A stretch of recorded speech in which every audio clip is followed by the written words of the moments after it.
Bom, são 8h25, voltamos com Folha no Ar ao vivo, aqui pela Folha FM, estamos ao vivo no Face, no YouTube, no Instagram, na Twitch TV. Esse programa daqui a pouco estará editado em podcast e logo mais também reprise na Plena TV. Voltamos no oferecimento de Proteus, Unimed Campos, Laboratório Plínio Bacelar e Vacina Plínio Bacelar, com um aplicativo exclusivo. Aí você pode baixar o aplicativo e acompanhar resultados de exames, marcar, inclusive atendimento domiciliar e, enfim, tudo que você precisa aí para adiantar a sua vida com o Laboratório Plínio Bacelar. Campos tem tempo nublado, aqui pelo centro chove um pouco agora, tem pista molhada aí para quem vai transitar pela área central aqui, pelas BRs também aqui que cortam, né, a nossa cidade, a 356 e a 101, fique atento. E tem de fato o trânsito bem lento ali na Beira Valão agora pela manhã, hein? Na subida ali da 28 para a rodoviária Roberto Silveira, e para quem vem aqui também na Princesa Isabel, passando ali pela subestação da Enel, né? Enfim, tá bem cheio o trânsito agora pela manhã e tem chuva neste momento.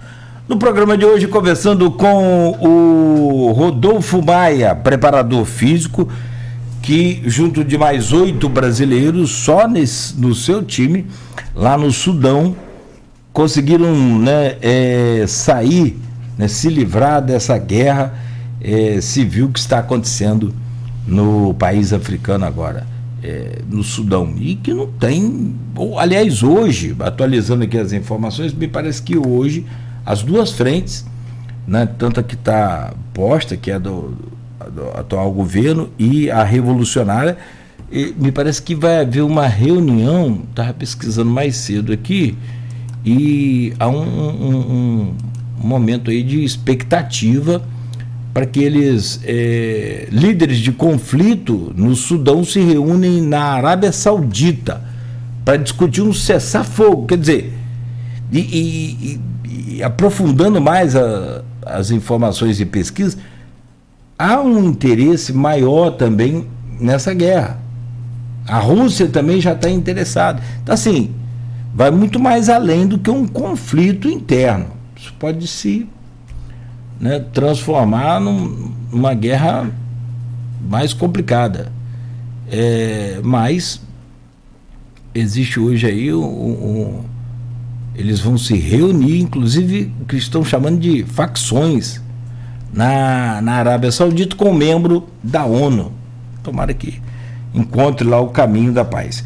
E o Rodolfo Maia, como a gente já relatou aqui nesse primeiro bloco, esse drama todo de guerra, eu deixei uma pergunta para você, Rodolfo, sobre o futuro. Vocês têm para hoje, que daqui a pouco vai que esse cessar-fogo aí pega mesmo e dê certo, e tomara a Deus que sim. Presidente do time lá, como é que é o nome do time que você falou? Eu não peguei. Marir. Isso. Presidente do Marir liga e fala: Rodolfo, um bom e velho árabe, né? Ele liga para você e fala: e aí, vamos voltar a treinar o Marir? O que você responderia? Eu agradeceria a ele. Mas não dá para voltar, não dá.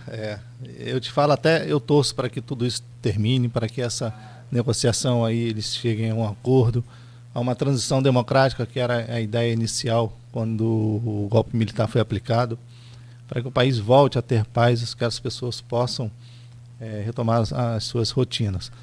Mas não tem mais como voltar, Cláudio. Inclusive, isso aí que você falou aconteceu.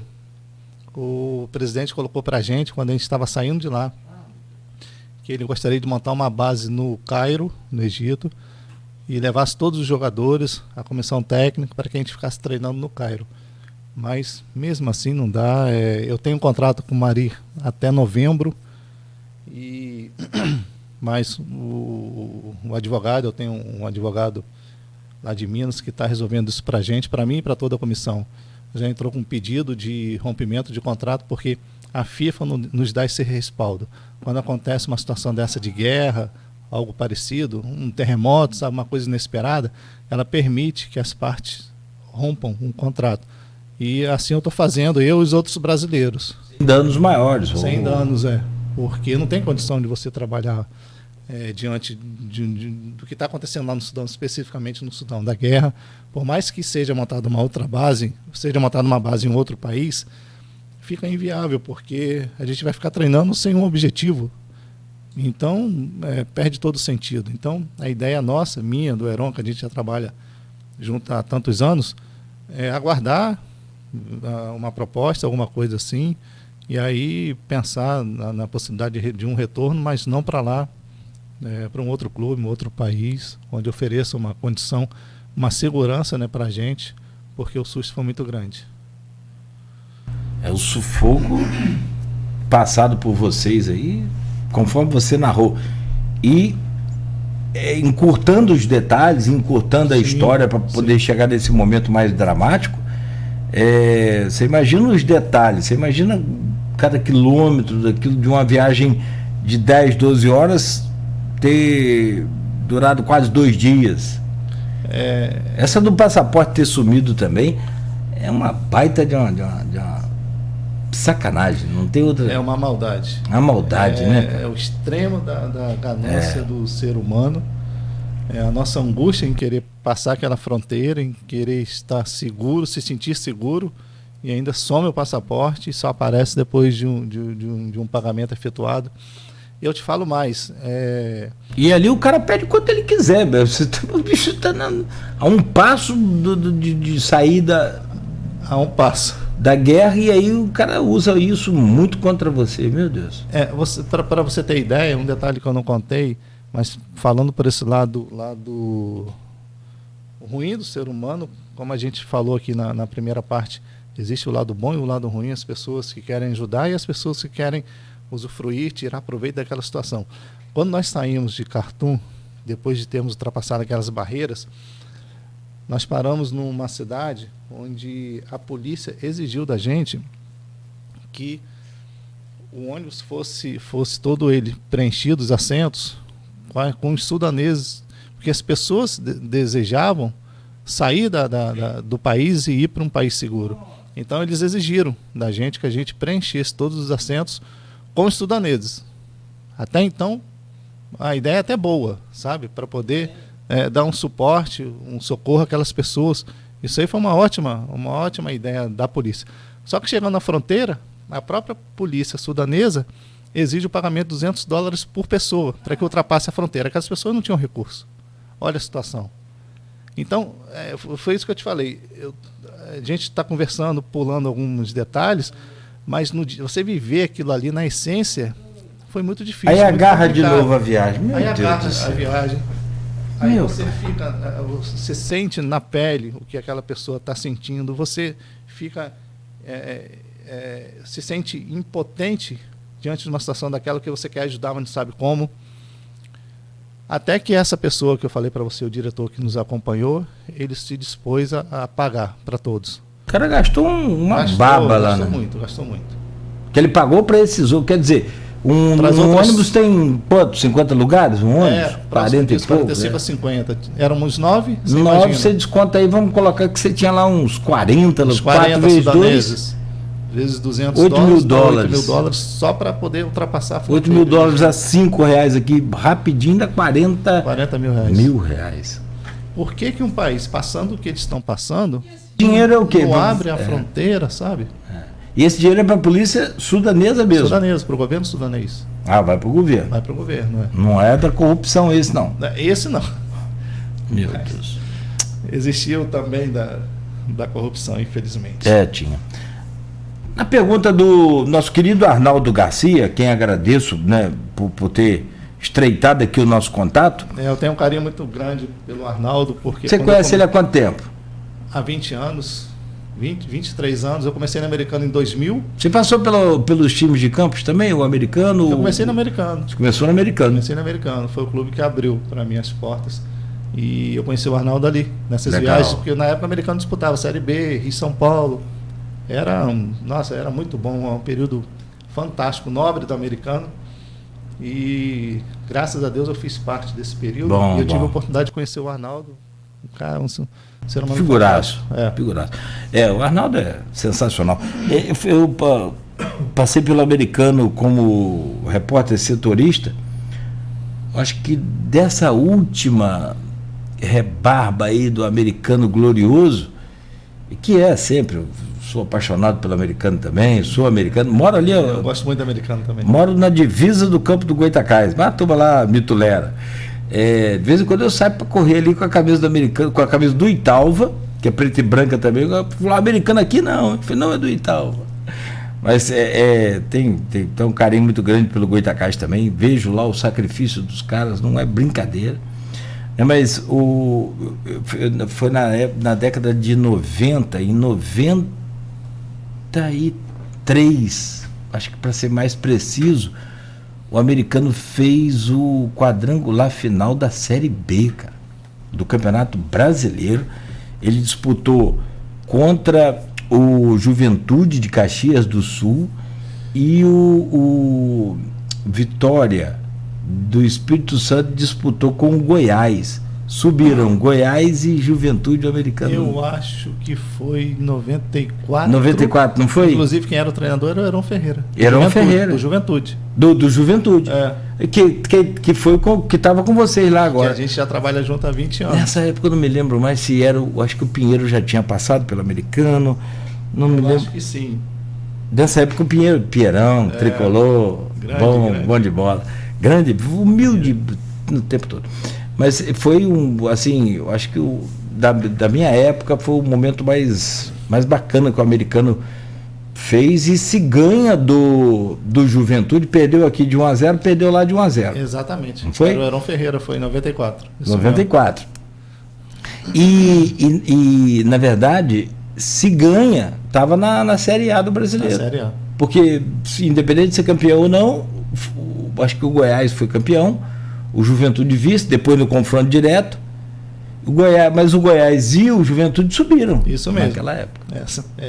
Os dois verde e branco. Eu sempre fui Heron, eu lembro da época. Você acompanhava o Heron no... Heron me conta dessa época aí. Então, a gente ainda não estava junto, mas... Eu fiz todos os jogos do Americano. Inclusive em Barra do Garça. Nossa, mãe. Interior de Mato Grosso do Sul. Rapaz, tem muita história também. Barra do Garça acho que foi em 99, eu sei porque eu tava... Não, voltou depois, mas dessa de 94 o Americano enfrentou. Também foi Barra do Garça? Barra do Garça, Então em 99 voltou, já era o Júlio Marinho. Sim. Essa época eu lembro. Aí já acompanhava mais. Mas eu tenho um carinho muito grande pelo Americano.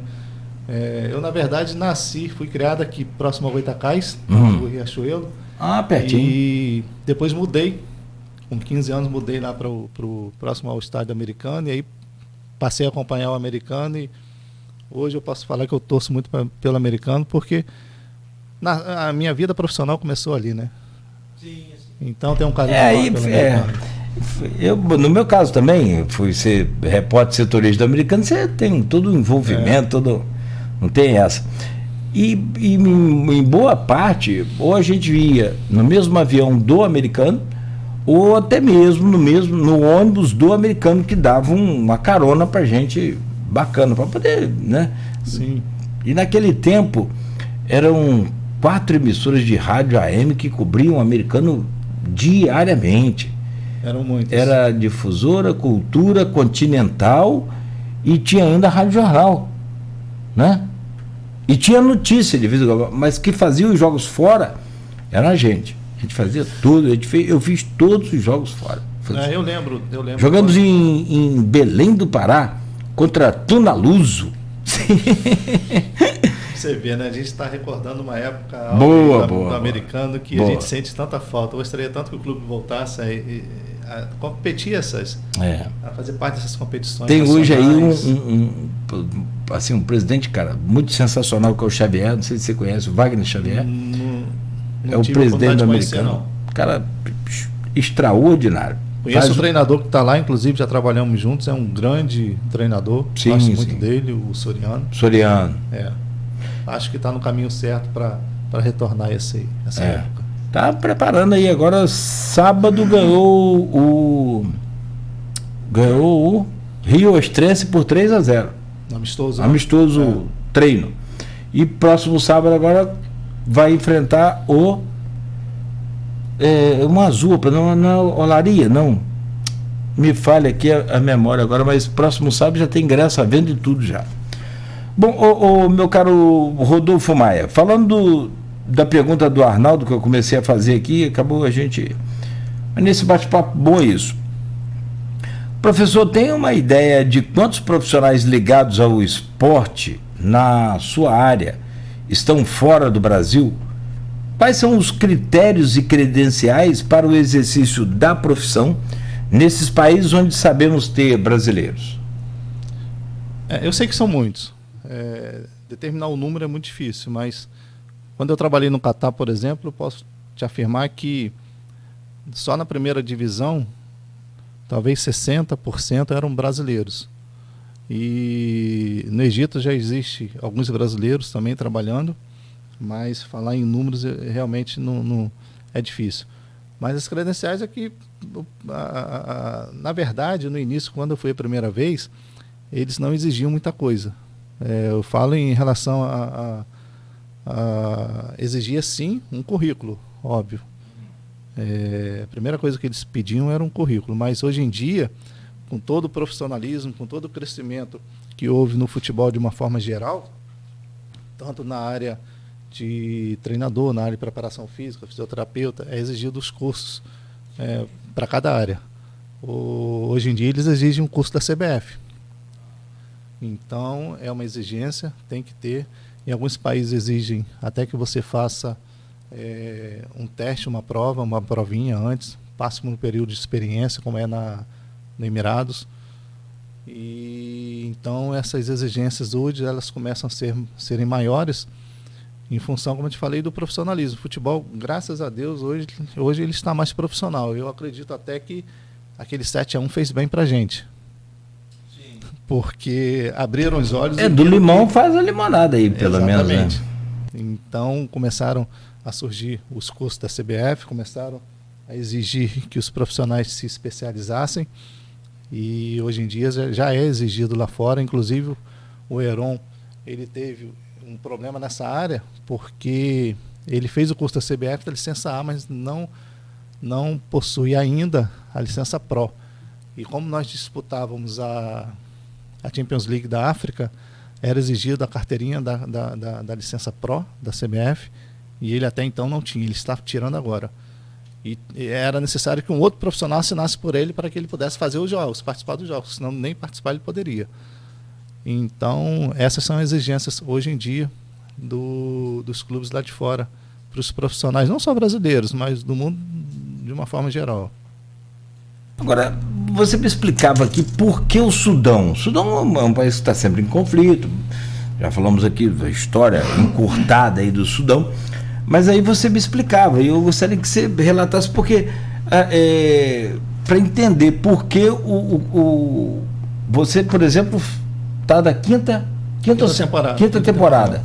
Desde 2006 você já frequenta o Sudão. E dali, inclusive, você, depois dessas temporadas no Sudão, você já foi para outros países, parece que a visão de vocês é essa. Do Sudão é um trampolim? Como é que é isso?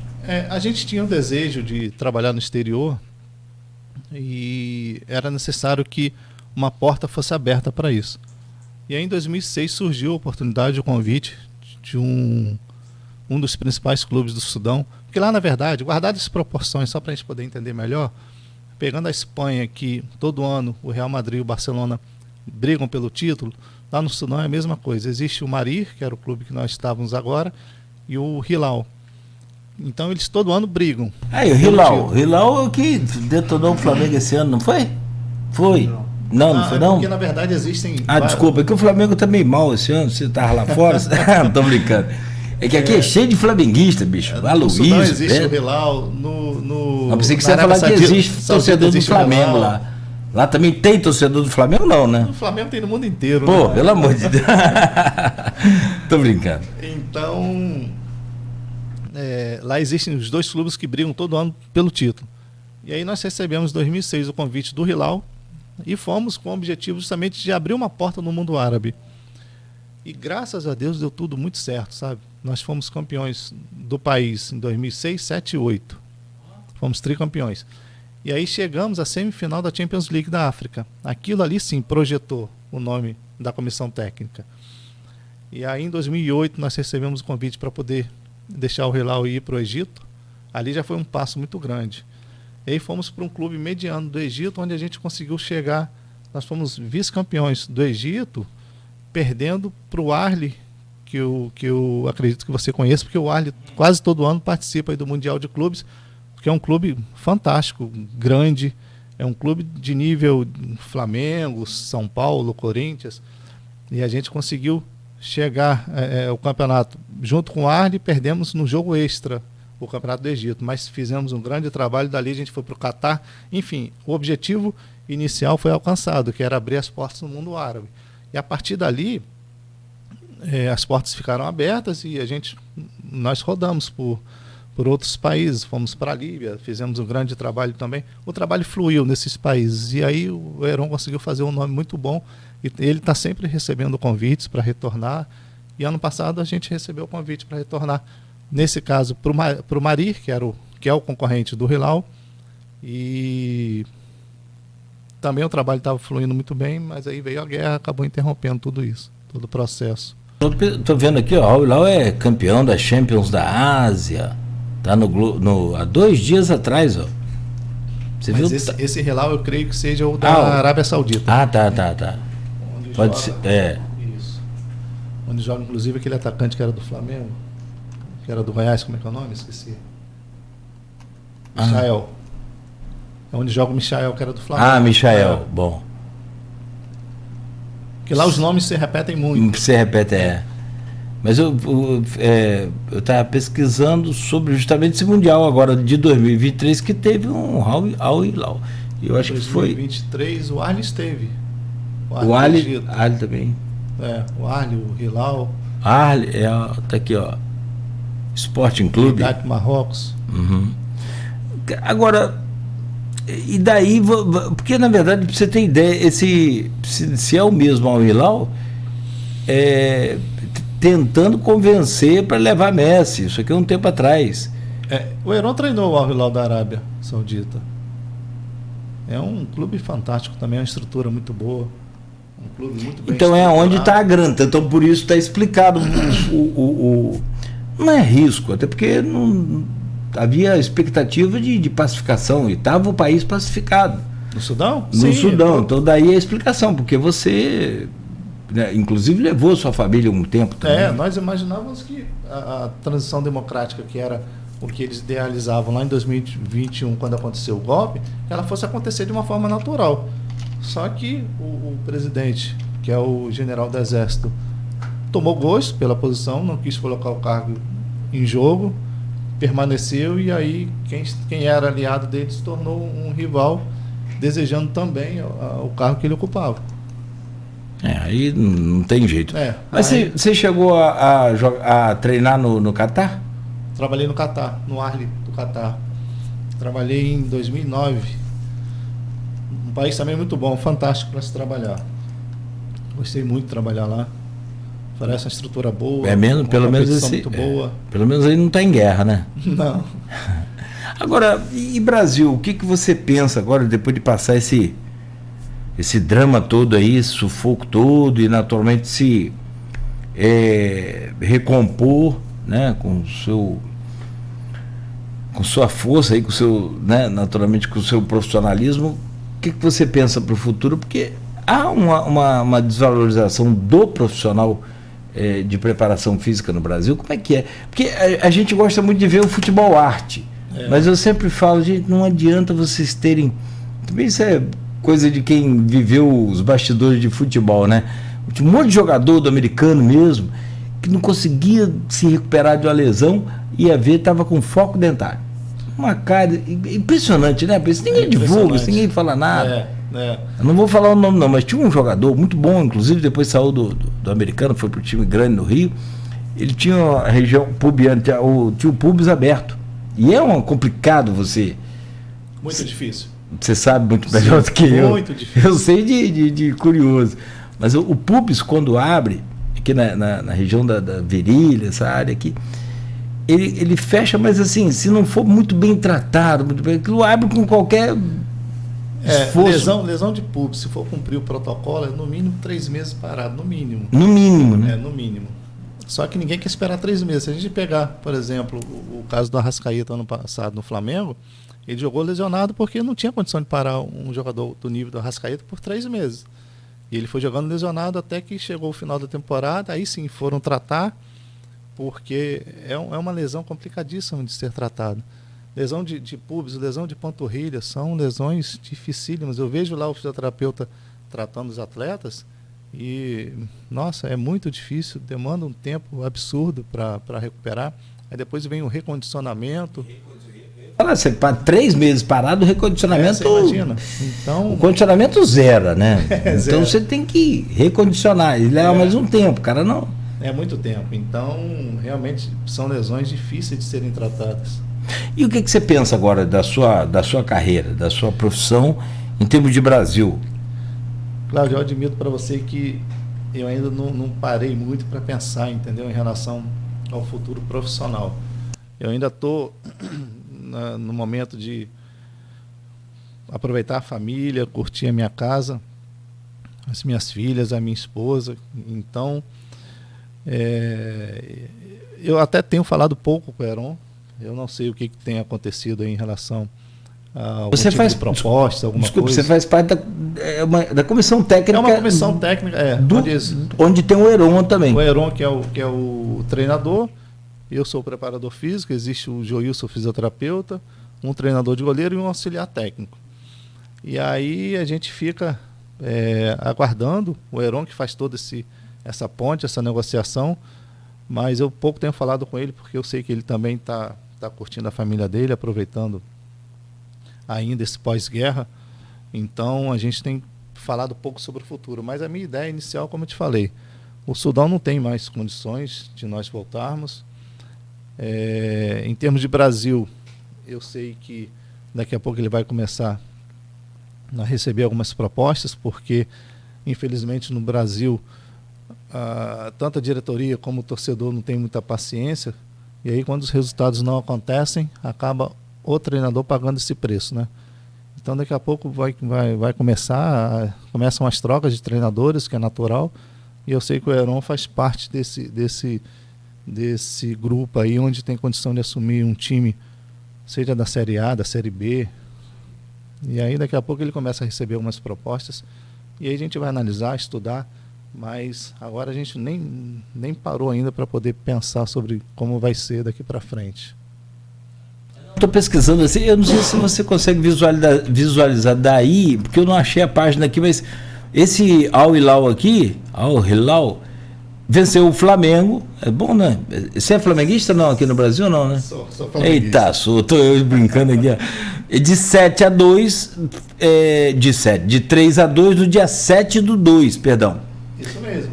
Esse aqui é o Al Hilal da Arábia Saudita. Da Arábia Saudita. Onde joga o Michael. Onde joga o Michel lá no Sudão, que disputa todo ano o Mari. É o Mari e o Al Hilal. Mas é outro Hilal. Hilal. É outro Hilal. Eu confundi. Lá existem porque muitas repetições. Homônimo, Hilal, o Arli. Eu, por exemplo, já trabalhei no Arli do Catar, no Arli da Líbia, no Arli do Sudão. Então os nomes se repetem. Cara, o que você está acompanhando o futebol brasileiro? Porque você está lá, mas hoje com essa facilidade de informação. Hoje existe essa facilidade muito bom. Da comunicação e poder acompanhar o futebol brasileiro e as notícias é mais fácil. O que você está achando aí do... eu vou puxar a sardinha do meu lado, não. Agora que eu passei a gostar dele, que eu passei a entender o futebol dele, eu fico meio passando mal quando eu vejo o jogo do Fluminense com aquelas bolas ali, inclusive um gol do Vasco, sabe? Só saiu porque o goleiro do Fluminense, que tem crédito para errado, não tem problema não, faz parte. Ele saiu jogando errado e você sabe, eu quis ser jogador de futebol, mas não deu, e eu era goleiro. Um dos fundamentos básicos, o lateral, ele quando vai, ele tem que voltar, filho, ou alguém fazer a dele, isso é fundamento. O goleiro, quando sai a bola, a primeira coisa que o professor fala, não sai a bola pelo meio nunca, meu filho. É a primeira coisa. Lateral esquerda, meio esquerda, meio direito. Esquece essa bola pelo meio, você tá maluco, perdeu, o cara vai... E de fato quando você tá dentro, assim, você perde uma bola que você joga pro zagueirão ali, mete uma bola lá em Odivan, por exemplo, meio perna de pau ali. Craque Odivan. Principalmente quando o Mauro Galvão tá do lado dele, fica mais fácil, né? Odivan, eu sempre falo com ele, ainda, né? Até eu jogo bola com o Mauro Galvão do lado, mas tem um carinho grande pela família toda. E o Odivan estava naquela semifinal lá do Juventude Americano, tá? Era zagueiro, tinha subido dos juniores naquele ano, 94. O Pacato era o goleiro, Zé Romário. Depois cresceu aí e foi para fora também. Mas o lateral esquerdo nosso foi do Santos muito tempo. O Léo? Sim, fantástico jogador. Menino bom, veio também do Júnior, subiu naquele mesmo período. Se não me engano, foi o Verón que promoveu ele ao profissional. Não foi? Aí depois levou para o União São João. Sim. Dali ele cresceu. Dali ele foi bom. Foi o que levou ele para o União São João. Isso. E aí, o que a gente fica imaginando, como é que esse futebol brasileiro é rico, né? Tem história aqui para fazer um programa até meio-dia. Mas o que você está vendo hoje, por exemplo, em termos de técnico para a seleção brasileira, que é um problema? Aí falam em Diniz, do Fluminense, falam em outros aí, mas precisa trazer de fora, cara? Eu vou te falar, trazer de fora, para nós que trabalhamos no futebol, isso não é bom. Porque acaba promovendo os profissionais de fora e não valorizando a mão de obra que nós temos aqui. No ano passado, eu fiz o curso da CBF de preparação física e o curso exige, ao final, que a gente passe um período em algum clube, acompanhando. E eu tive a oportunidade de ficar no Fluminense. Passei quase 10 dias ano passado acompanhando o Fluminense, os treinamentos, no dia a dia mesmo. Então eu pude ver o trabalho do Diniz de perto. É um trabalho fantástico. Muito bom, muito bom. Inclusive aquela falha que aconteceu no sábado é uma coisa que é em função da exigência do próprio Diniz. É um preço que se paga pela forma bonita que o Fluminense está jogando, que realmente está. Mas torço muito para que o Diniz possa realmente deslanchar aí na carreira, porque merece, é um profissional competente demais. Como eu te falei, acompanhei o dia a dia, acompanhei o vestiário, estive em todas as situações de treinamento, mas eu penso que Diniz para a seleção ainda é muito cedo, sabe? Ele ainda não possui currículo para isso. Então, a gente não sabe como seria o comportamento dele no dia a dia, diante de uma seleção brasileira que a exigência é tão grande. Mas, como eu te falei, isso quer dizer que ele não tem a condição? Tem capacidade técnica, ele tem. Eu falo por ter visto, por ter acompanhado. Mas eu acho ainda muito cedo, muito prematuro falar em Diniz para treinador da seleção. Eu penso que para a seleção, infelizmente, parece contraditório, né? Ao mesmo tempo que eu defendo os profissionais que estão aqui, mas eu não vejo um nome de peso para poder assumir a seleção hoje sendo brasileiro. Muricy.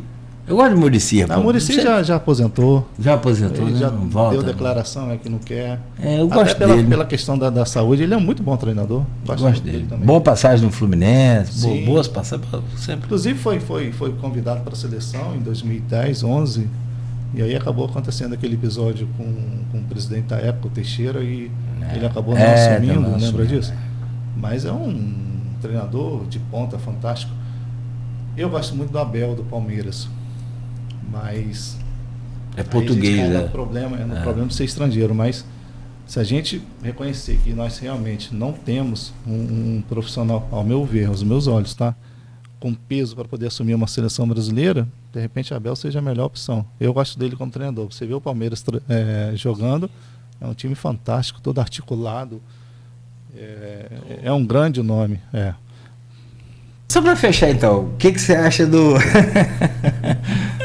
Sampaoli? Eu não vou. Fogueira, né? Não, porque você é profissional e é de primeiro escalão, então fica complicado você emitir assim uma opinião mais popular como a minha. O cara que me barra, Everton Ribeiro, e bota Santos para ser cabeça de área do Flamengo, e tá de brincadeira, cara. Eu acho que ele foi treinador antes, assim, importante, teve alguma passagem grande antes do Flamengo? Ele conquistou 2 títulos com a seleção do Chile. Isso promoveu o nome dele. Sim. Ele foi campeão da Copa América, bicampeão com o Chile. Tá. Então isso promoveu muito o nome dele. Mas uma coisa que eu não tenho concordado muito com o que tem acontecido no Flamengo, com toda minha limitação, obviamente, é que os treinadores que chegam no Flamengo, assim foi como o Paulo Souza, assim como eu estou percebendo que está sendo com o Sampaoli, que eles têm uma metodologia de treinamento, de jogo, e eles querem implantar essa metodologia, essa forma de jogar ao clube, esquecendo das características dos jogadores, entende? Sim. Pegando o maior exemplo foi o que o Dorival fez no ano passado, quando tudo estava dando errado com o Paulo Souza. Ele chegou e simplesmente respeitou as características dos jogadores, colocou cada um na sua posição, fez o Flamengo jogar de uma forma bonita, entendendo que ele deveria se adaptar às características dos jogadores e não os jogadores se adaptar a uma forma dele de jogar. Sim. Foi o que aconteceu com o Paulo Souza, não deu certo, é o que está acontecendo. Vitor Pereira também? Com o Vitor Pereira, Pereira. Que o português tem muito isso, né? O português ele tem uma forma de trabalhar e eles querem que o jogador se adapte àquela forma. Isso aí é meio complicado, porque você não respeitar a característica de cada jogador, muitas vezes o jogador pode não render aquilo que ele pode render em função da exigência que você faz dele, mas ele não tem como corresponder àquilo que você está exigindo dele. E me parece é o que está acontecendo agora com o Sampaoli. Eu espero que ele mude. Porque o Flamengo tem um elenco fantástico, tem um time para poder continuar aí ganhando tudo, mas... Ontem estava assim, acho que 7 titulares à disposição dele, uma coisa assim. O Flamengo montou um elenco justamente para essas situações, né? Quando não mas tem um, você tem outros, quando você não tem uma Arrascaeta... Você o Fluminense não tem. O Fluminense não tem. Tanto que levou 4 do Fortaleza. Se bem que o Fortaleza está um timaço também, está muito bem, o time né? Fortaleza está muito bom, muito bem treinado. O tal de também. Moisés lá que... Mano, toda hora ele abriu. Eu não sei como está lá ainda, né? O Fortaleza como que está lá grande, ainda? Mas e merecia estar num time ainda maior. Sim. Sem dúvida nenhuma, tem capacidade para isso. É novo ele, não é? Não sei. Não sei a idade dele, mas ele infernizou a vida da zaga do Fluminense toda lá. E era um Deus nos acuda, filho. Quando ele partia para ataque ali. Enfim, eu acho que o São Paulo tem que rever os conceitos e respeitar as características dos atletas e criar um esquema tático para os atletas que o cara tem melhor. Exatamente, que ele tem em mãos. Rapaz, olha, infelizmente nosso tempo acabou, Rodolfo. Como é que a hora passa rápido? Voou, né? Voou. Eu, sinceramente, agradeço muito a você, sua família. Você tem 3 filhas, né? Tenho 3 filhas. A Daniela, a Eduarda e a Gabriela de 5 aninhos. Que beleza. Eu não sei se você teve a oportunidade de ver. Eu vi a foto dela que você mandou para mim. Que circulou muito aí. Tá. Ela me esperando no aeroporto. Vi. Legal. Aquela é a Gabriela. Poxa, que graça. É a caçulinha, né? É a caçulinha. As minhas irmãs não entendem que eu sou caçula com 52 anos, mas eu sou. Porque vai ser sempre assim. Você vai ver. Eu tenho essa experiência hoje. Minha mãe me trata diferente das meninas. Eu tenho 2 irmãs. Apesar de marmanjão velho, já sou vovô. Mas para ela a gente é caçula. É isso que você falou, é a pequenininha. Vai ser toda a vida assim. Então, cara, muita sorte para você, muita bênção lá para sua família, para sua esposa, né? E muito sucesso para você. Parabéns aí pela sua luta, pela sua coragem e determinação, que não é fácil. A gente tem que prover, né, o sustentáculo da família, seja onde for. Literalmente é uma guerra todo dia. Então, que você possa crescer profissionalmente, espiritualmente. Você já cresceu muito depois desse sufoco dessa todo. Guerra aí, né? Tenho dúvida não. Então, muito sucesso para você. E pouco que precisar, conte com a gente aqui. Eu que agradeço, é muito bom poder estar de volta a Campos, é muito bom poder rever os amigos, participar do programa foi muito bom. E você estava falando da questão da família, realmente é o preço mais alto que eu pago e meus amigos pagam quando a gente trabalha fora do país, que é ficar longe da família. É um preço muito alto, mas, como você também colocou muito bem, isso é para o bem também da família, não é só para o lado profissional, mas é para a família também você poder proporcionar momentos e uma condição onde talvez se eu trabalhasse no Brasil eu não poderia proporcionar, mas é um preço muito alto, a saudade é muito grande, mas como eu te falei, é o preço que a gente paga, que eu pago, mas existem as recompensas, as experiências também são muito boas. Essa não foi tão boa assim, mas no fundo, de uma forma geral, não foi. Você tem capacidade de mudar um ser humano, né? Realmente faz pensar, refletir em muita coisa. Enfim, obrigado pelo convite. Quero deixar um abraço para o Arnaldo, que é um amigão que eu tenho de muitos anos. Botafoguense que está embalado aí com tudo. Está embalado, só vamos ver onde isso vai parar, né? Perdeu um amigo aí. O Renato Carvalho diz aqui que está comentando aqui no Face e diz: bom dia a todos. Melhor técnico hoje para a seleção é o Abel do Palmeiras. Só a CBF que não vê.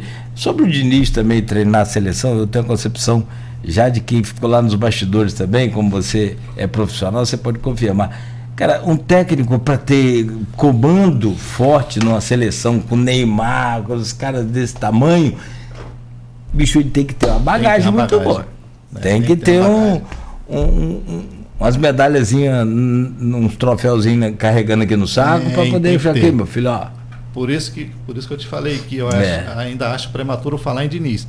Não que ele não tenha o primeiro título dele agora. Foi o primeiro. Capacidade técnica porque tem de sobra, mas ainda não tem bagagem nem currículo para isso. Eu espero até que tenha num curto espaço de tempo. Sim. Porque condição ele tem, mas ainda é muito prematuro. Tomara. Tomara que ganhe o Brasileiro e a Libertadores esse ano.